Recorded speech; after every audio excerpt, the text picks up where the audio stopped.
Dialysis బాధితులకు మెరుగైన వైద్య సేవలు అందించడమే లక్ష్యంగా ప్రభుత్వం పనిచేస్తుందని వైద్యారోగ్య శాఖ మంత్రి దామోదర్ రాజనరసింహ అన్నారు. సంగారెడ్డి జిల్లా జహీరాబాద్ వైద్య విధాన పరిషత్ ప్రాంతీయ ఆసుపత్రిలో 5 పడకల అదనపు డయాలసిస్ కేంద్రాన్ని మంత్రి ప్రారంభించారు.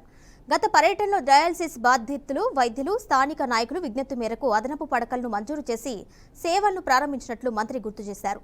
డయాలసిస్ బాధితులకు పైసా ఖర్చు లేకుండా అన్ని రకాల సౌకర్యాలతో కేంద్రాల్లో వైద్య సేవలు అందిస్తున్నామని, రానున్న రోజుల్లో మరింత ఆధునీకరించి వైద్య సేవలు విస్తృతం చేస్తామని మంత్రి హామీ ఇచ్చారు.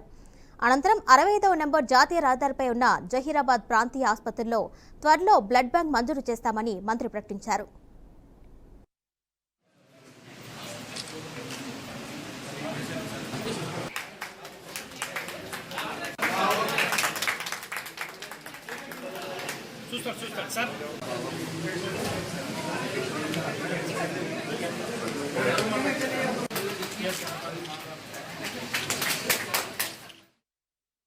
అడిషనల్ బెడ్స్ తోటి డయాలిసిస్ సెంటర్ని ఎక్స్పాండ్ చేయడం జరిగింది.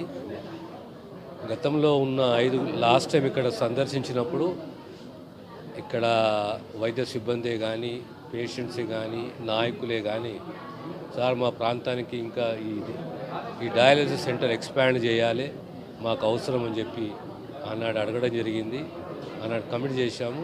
ఖచ్చితంగా ఇంకో అడిషనల్ బెడ్స్ కానీ, డయాలసిస్ మెషినరీ కానీ మంజూరు చేస్తామని చెప్పి ఈరోజు అంతా ఎక్విప్మెంట్ వచ్చింది.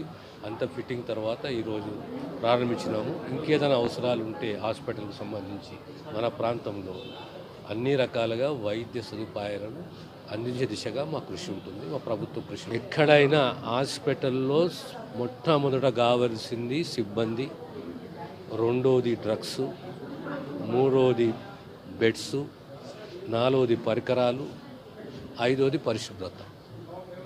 ఇది ఖచ్చితంగా పాటించాలి. ఆ దిశగా